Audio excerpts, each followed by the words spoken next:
My name is Daniel. I'm a scientist, a molecular biologist, and a PhD in biotechnology. So you could say a genetic scientist.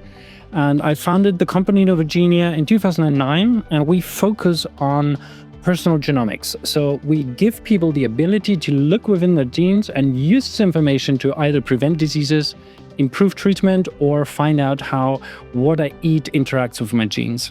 And if you find what I'm talking about interesting, you're going to love my book. It's called Unlock Your Genes for Precision Health. It's available on Amazon, and it gives you a deep dive into all of those topics. You don't need to be a scientist to understand it. It's very simple. However, it's going to give you a deeper understanding about the power that is within our genes and how we can use this information for optimal health. The laboratory that I founded is in the center of Europe. It's in Austria. And what you see here is a new facility that we're currently building. And we have founded the company in 2009 as a small startup. And we've been very lucky. Hard work, but also very lucky. So we've made around $500 million in revenue in euros or dollars, pretty much the same. Since its foundation in 2009, we are stock listed. So we went from a small startup of 3 people to a big stock listed company. We are on the Munich Stock Exchange. So if you want, you can own part of the laboratory yourself. So you can just buy some shares of Darwin or Novogenia. We're a particularly high capacity lab. So our record is 275,000 genetic tests in a single day for COVID specifically. And we have various quality control systems. We're currently getting CLIA certified, and we have ISO 22000, 22176, so supplements, lab, and cosmetics. And we are a worldwide technology leader. So we have a laboratory, we have a personalized supplement manufacturer, and a personalized cosmetics manufacturer. And all of this allows us to export our products worldwide. So if we look into the different areas that we are working on, we have the field of nutrigenetics, we have beauty, we have athletic performance, omics, so metabolomics for cancer detection, for example. We have disease prevention and treatment optimization. And I want to start talking about the field of nutrigenetics first. That's probably the most interesting, most relevant for most people. And what I like to start with is typically the field of weight management. Now, weight management has a very strong component of genetics. And that's something that some of our customers like to hear, that they're genetically predisposed to be overweight, because then it's not their fault, it's not just discipline. And this holds true for most people. So genes play a role in this, but we can use this information to our advantage. And I'm going to teach you how. Generally, the concept of weight management is simple, and you will have heard about this. Calories in versus calories out. So if you add 3,000 calories, this person eats too many calories, but only burns 1,500, then we have a surplus, too many calories, and they accumulate, and so this person starts to gain weight. So nothing surprising here. Where else would these calories go? And this is the basic principle that most nutritionists work with. So calorie balance, we need to create a deficit to lose, and a surplus leads to weight gain. So nothing surprising here. However, if you think about it, I'm quite sure that you are going to know one person that can eat what they want without gaining weight. So instead of this happening, this happens. And if you ask people about how can this be, where do these calories go? They say, well, there is an individual component, not everybody reacts the same. And that is true. And why do they react differently? Because they are genetically different. So let's look into this aspect. So what we are looking at first is the effect of fats, carbs, or protein, the 3 big sources of calories that we can eat, and how they affect us in a different way. So one scientist did a very interesting study. He recruited 720 people, and he said, let's do the following. You keep eating what you want, but you will eat fat calories in addition to what you're eating. So we are creating a surplus of fat calories, and we'll see what happens. And you're not surprised what's happening. They are gaining weight, just as you would expect with a surplus. However, this is, as I said, as was expected, some people maintained the weight even though they ate too many calories in form of fat. And that was exactly what this scientist expected, because now he could try to find out what the difference is between these two. Why do some people gain weight and others do not? And this is what he found. So this represents the inside of the intestine, and this person has eaten a fatty meal, so there's fat in the intestine. And the body said, oh, great, fat, I can build cell walls out of it, and there's energy in it. And so it starts to absorb the fat into the bloodstream. Some of the fat still stays in the intestine for now. And now, fat absorption regulation genes start to activate. And they have one specific function that's very important. They say to the intestine, thank you, but that's enough fat now. So fat absorption regulation genes protect us from absorbing too much fat, more than we need, and so the rest of the fat stays in the intestine and ends up in the toilet. So it's never actually ever absorbed. That's exactly the problem with calorie counting, because we're counting what we swallow, but we're not counting what we absorb, because if we never absorb it, it doesn't count. So this is exactly what happens. So great gene, you want to have this gene. But so this explains exactly why these people did not gain weight, even though they ate too many fat calories. Why did these people gain weight? And this is what they found. These people had a gene defect, a spelling mistake in this gene that they inherited from their parents, and this led to the loss of this protective function. So this is very interesting. So fat reaches the intestine again, and the gene is not doing its work, and so the body absorbs all of the fat, and whatever it doesn't need, it saves for later. So this is exactly the problem. We've lost this protective function through a gene defect. So one of our 23,000 genes is broken, and so we've lost one function, and that happened to be one that protected us from gaining weight from too much fat in our diet. So this explains these had the gene defect and these ones did not. So very, very interesting. So this gene is called PPARG, or PPA gamma, and there is a fat-resistant variant and a fat-sensitive variant. And this scientific study has shown this. You will see on the video there's it says PubMed here, and there's a number. Now, PubMed is kind of like Google for scientific publications. Every scientific publication in life science, pretty much all of them are on PubMed, and they have their own number. And so if you look up this number, you can find the study, and then you can read up everything that this scientist did to confirm this. So this is this study here. But you can see there's another number here. There's a different study done by different scientists in a different population, and they said, wow, that's interesting. Let's see if that happens in our population too. And so they repeated it. Again, they found the gene defect made you fat sensitive. And then there's another study, different scientist, again confirmed it. And in total, we have more than 10 studies on this single gene. So 10 independent replications that have shown gene defect makes you fat sensitive. So that's great, because 10 times the confirmation is a very strong confirmation for the fact that scientifically this gene must have this effect. Just so you know, we do use medical standards for all of the claims that we make, even if it's not medical, so even if it's nutrigenetics and so on. So the minimum for medical genetics is a single study is not good enough. 2 is not good enough. You need 3 different studies done by 3 different scientists. They need to be peer-reviewed, good quality, and they need to completely independently confirm that this gene has this specific effect on the body. And if all 3 have shown this, the likelihood that all 3 of them made a mistake and it's wrong is very low. So we have a very high confidence that this is a real genetic effect that we're looking at here. So the minimum is 3. Again, there are 10 here, so this is way more than we would require. But all of the science has gone into this one gene and has confirmed this multiple times. So that's interesting. But that's just one gene, because overall, if you look in PubMed, you will find 5 different genes that have a fat-resistant and fat-sensitive variant. And you can see all of them have multiple studies here. So that means there are many genes that can make us more or less sensitive to fat. And how do we then now use this information? We can look into those genes and we can check which ones you have. If you're really, and then we draw a graph and say how fat sensitive are you, from not at all to very. So if you're really lucky and you have all of the good genes, then you're going to be over here. You're not fat sensitive. So you're born with a big advantage. Most of us have a combination of a mix of these. And so you're going to be somewhere along this line of how fat sensitive you are. And then if you're really unlucky and you have all of the bad genes, then you're up here. So this chart essentially shows you how fat sensitive you are, how sensitive your body weight is to the amount of fat in your diet. So that's fat. But of course, there are other calories as well. Carbohydrates, for example. How about those? Now, carbohydrates, different scientists, different gene, different study, but the scientists has shown that people with ADRB2 gene defects gain weight through carbohydrates, and others do not. So it's a different gene, and some people are just more sensitive to this type of calories.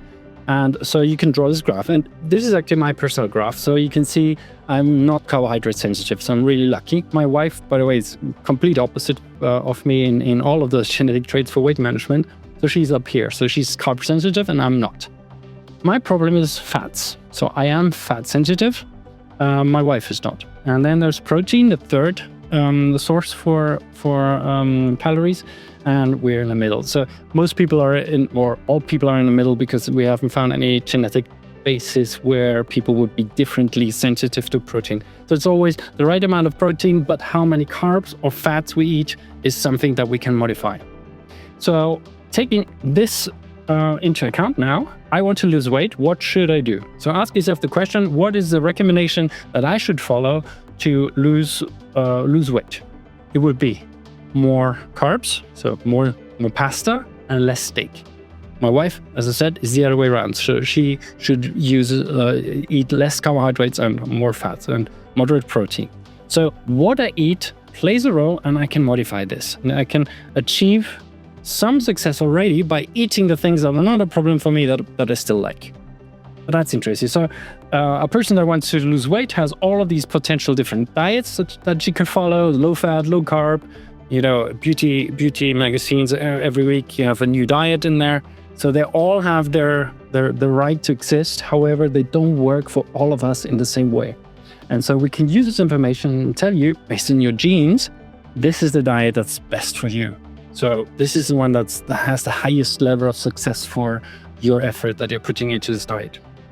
So that's one thing. What I eat plays a role. Another aspect is how much I eat. So eating less is a way to lose weight, of course, or how much I burn. So burning more. So burning more is through exercise, and eating less is just getting less calories into my body. So if we look at exercise, that's actually one of the most unfair aspects I've ever seen in the field of genetics. And it goes as follows.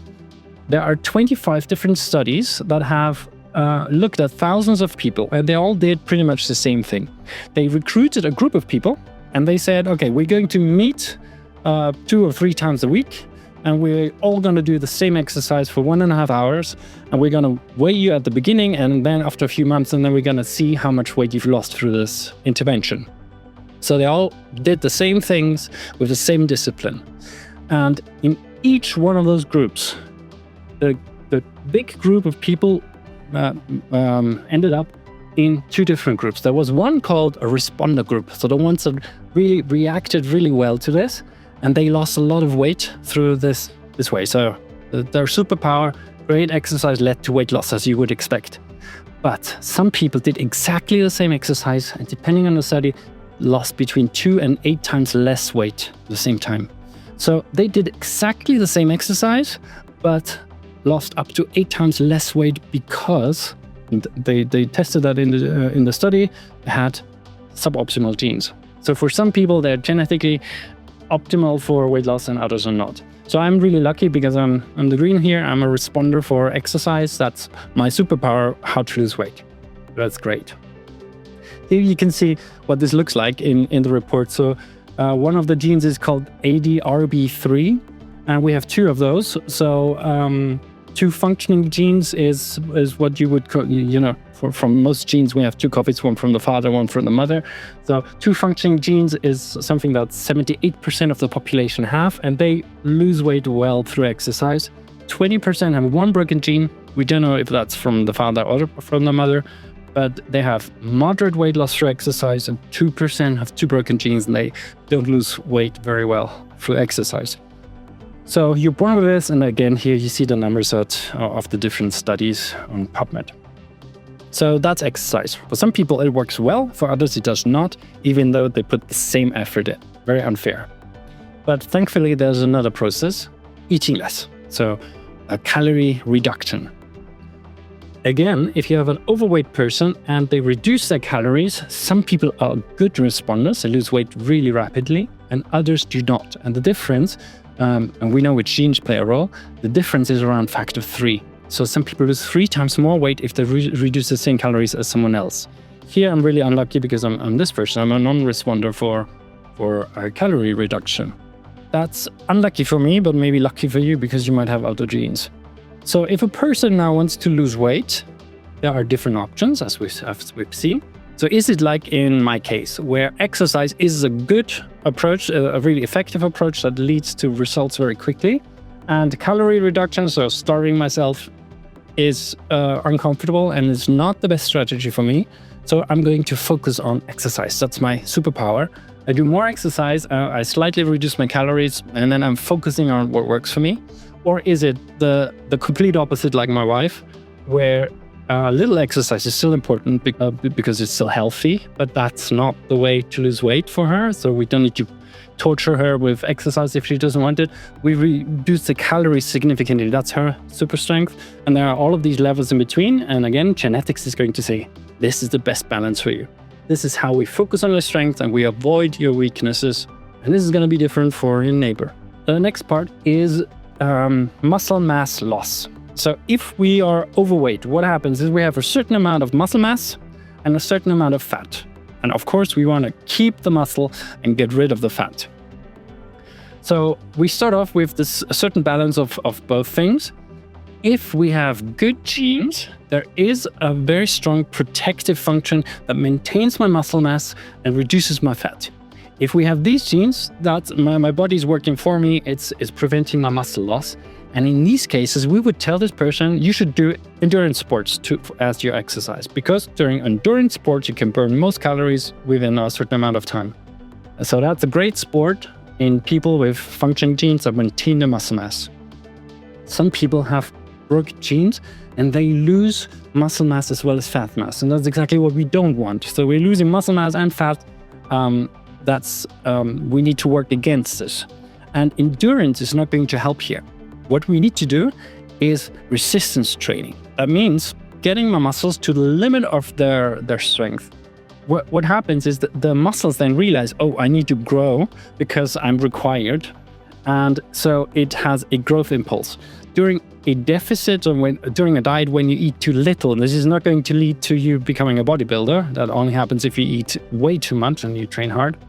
But this growth impulse gets your body to work harder to maintain your muscles. And so in these cases, with resistance training, you can maintain your muscle mass.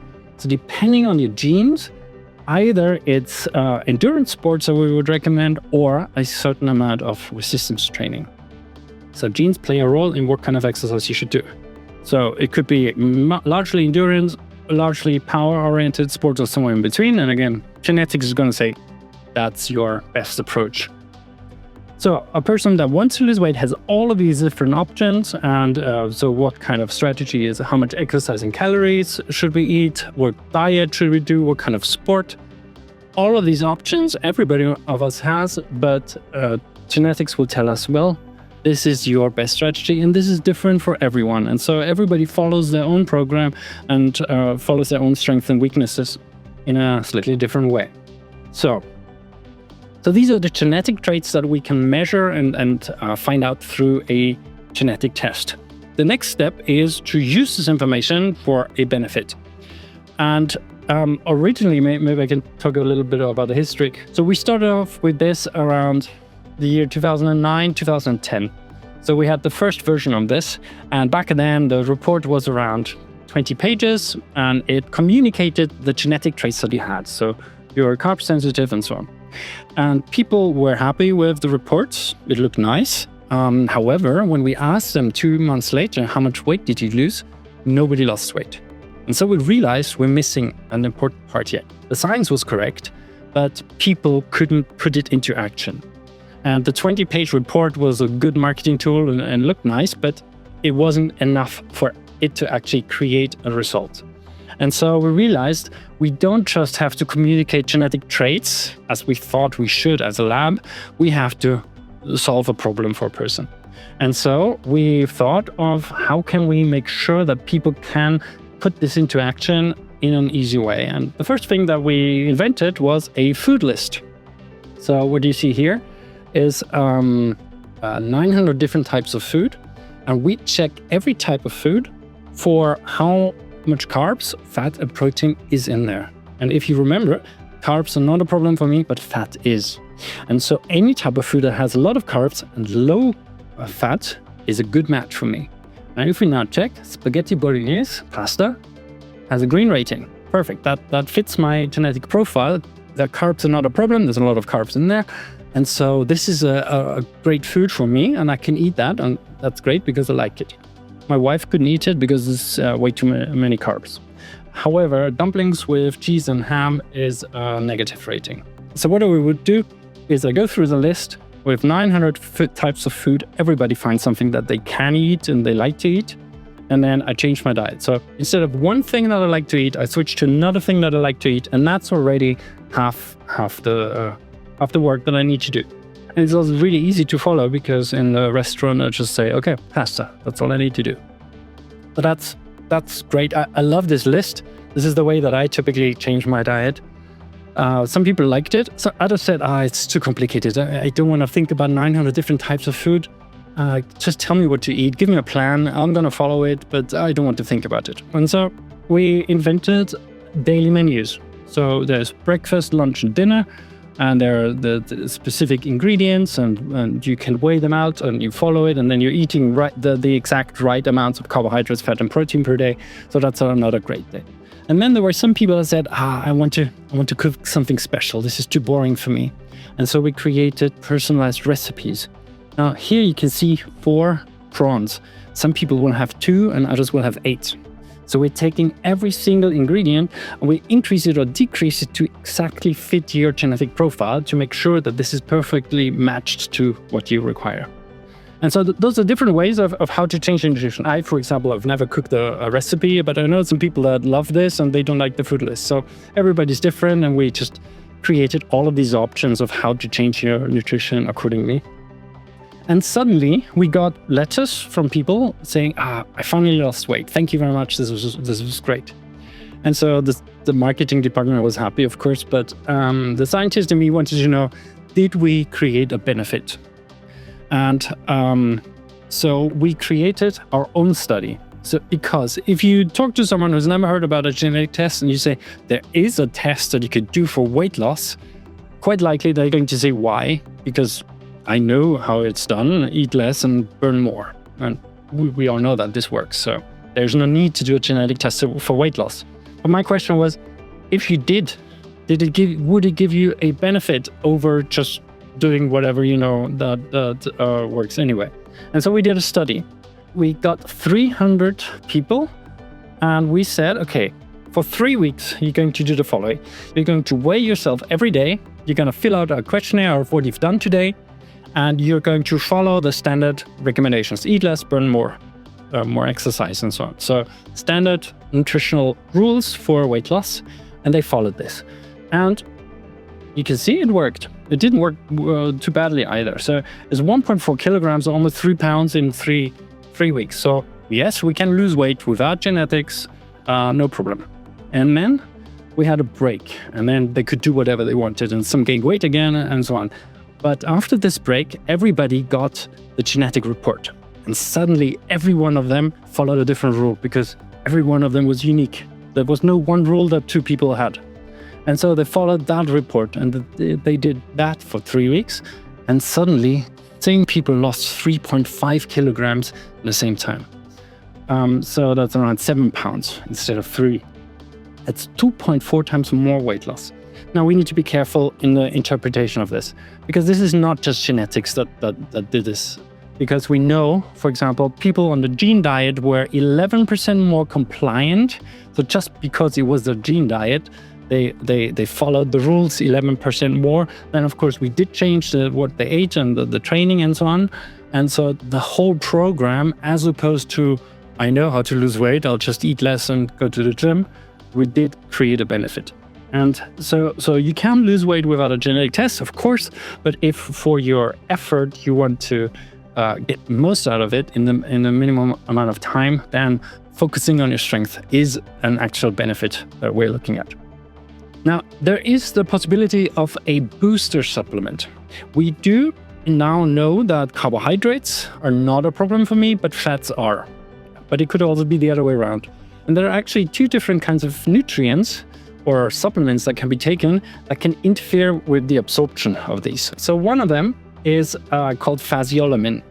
Essentially, carbohydrates, starch, essentially, is, you can imagine like a chain of pearls. So it's a lot of little sugar molecules in long chains, and these are too long to be absorbed. Now there is an enzyme, a little cutting machine that we have in our body that comes along and cuts it into lots of little pieces, and these can then be absorbed, and that's how we absorb carbohydrates into our bloodstream and process them.